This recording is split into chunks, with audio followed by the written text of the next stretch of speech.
Hello friends, welcome to the facts. हम में से बहुतों को तो ये पता ही है कि विष्णु जी सृष्टि से पहले से ही अनेकों बार भिन्न रूप में पृथ्वी में सशरीर मौजूद थे।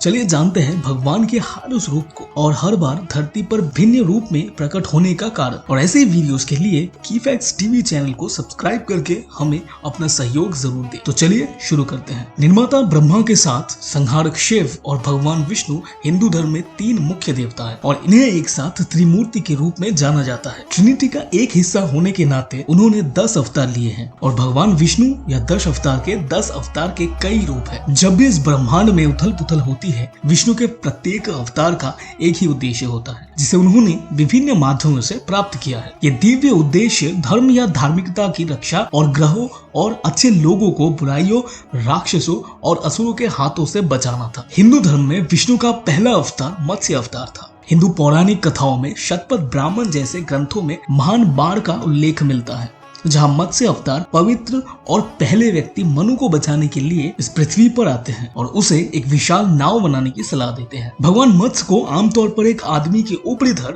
और एक मछली के निचले हिस्से के साथ 4 भुजाओं वाली आकृति के रूप में दर्शाया जाता है। कहा जाता है कि सतयुग के दौरान पृथ्वी पर लोग अपने जीवन जीने की तरीके में बहुत ज्यादा अधार्मिक हो गए थे। तब देवताओं ने सामूहिक रूप से पृथ्वी पर बाढ़ लाने और इसे नवीकरण की प्रक्रिया के लिए तैयार करने का फैसला किया। सृष्टि के रचयिता ब्रह्मा को भगवान विष्णु ने पृथ्वी को फिर से बनाने का निर्देश दिया था। ये दिशा निर्देश वेद थे, हिंदू धर्म की 4 सिद्धांत पुस्तकें, और भगवान ब्रह्मा जी ने इस भव्य कार्य से पहले आराम करने का फैसला किया क्योंकि वो निर्माण की प्रक्रिया से काफी ज्यादा थक गए थे। इसी समय हयग्रीव नामक एक घोड़े के सिर वाला राक्षस ब्रह्मा की नाक से निकला और उनसे वेदों को चुरा लिया और वो जाके पृथ्वी के महासागरों के गहरे में छिप गया। इस बीच सत्यव्रत नाम का एक धर्मपरायण राजा, जो भगवान विष्णु का बहुत बड़ा प्रशंसक था, नियमित रूप से भगवान विष्णु की पूजा करता था और उनसे मिलने की कामना भी करता था। इसलिए भगवान विष्णु ने मनु के पास जाने का फैसला किया। मत्स्य पुराण के अनुसार पूर्व प्राचीन द्रविड़ के राजा और विष्णु के भक्त सत्यव्रत, जिन्हें बाद में मनु के नाम से जाना जाता था,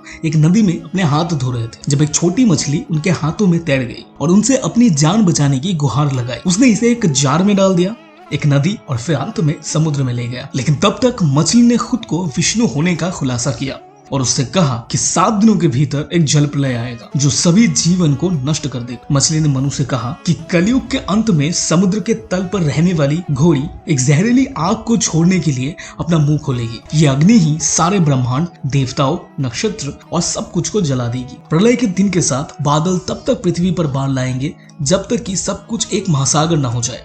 इसलिए मछली ने सत्यव्रत को सर्पवासुक, 7 संतों के साथ और अन्य जानवरों के साथ सभी औषधियों, जड़ी बूटियों, सभी किस्मों के बीज लेने के लिए एक संदूक बनाने का निर्देश दिया। और जैसे जैसे बाढ़ का समय आया, मनु का संदूक पूरा हो गया था। जैसे ही भूमि पर बाढ़ आई, मनु ने विष्णु से पूछा कि मानव जाति को ऐसे घातक भाग्य का सामना क्यों करना पड़ रहा है, जिसके लिए मत्स्य विष्णु ने मनु से कहा कि पृथ्वी पर एकमात्र वो ही नैतिक व्यक्ति बच गया है और वो पुरुषों की भावी पीढ़ियों का पिता होगा। मत्स्य ने हयग्रीव का वध किया और वेदों को ब्रह्मा को लौटा दिया। फिर उसने वासुकी को रस्सी के रूप में इस्तेमाल करते हुए मनु के संदूक से खुद को बांध लिया और तूफान और बाढ़ से उनकी रक्षा की। जब तूफान समाप्त हो गए और पानी कम हो गया तो मत्स्य विष्णु ने मनु और अन्य को हिमालय पर छोड़ दिया, जहाँ वे मानव सभ्यता को फिर से शुरू कर सकते थे। तो ये था भगवान विष्णु का पहला अवतार, मत्स्य अवतार। विष्णु के बाकी अवतारों के बारे में हम नेक्स्ट वीडियो में बात करेंगे। Thanks for watching this video. अगर वीडियो पसंद आया है तो वीडियो को लाइक करके चैनल को सब्सक्राइब जरूर कर दीजिएगा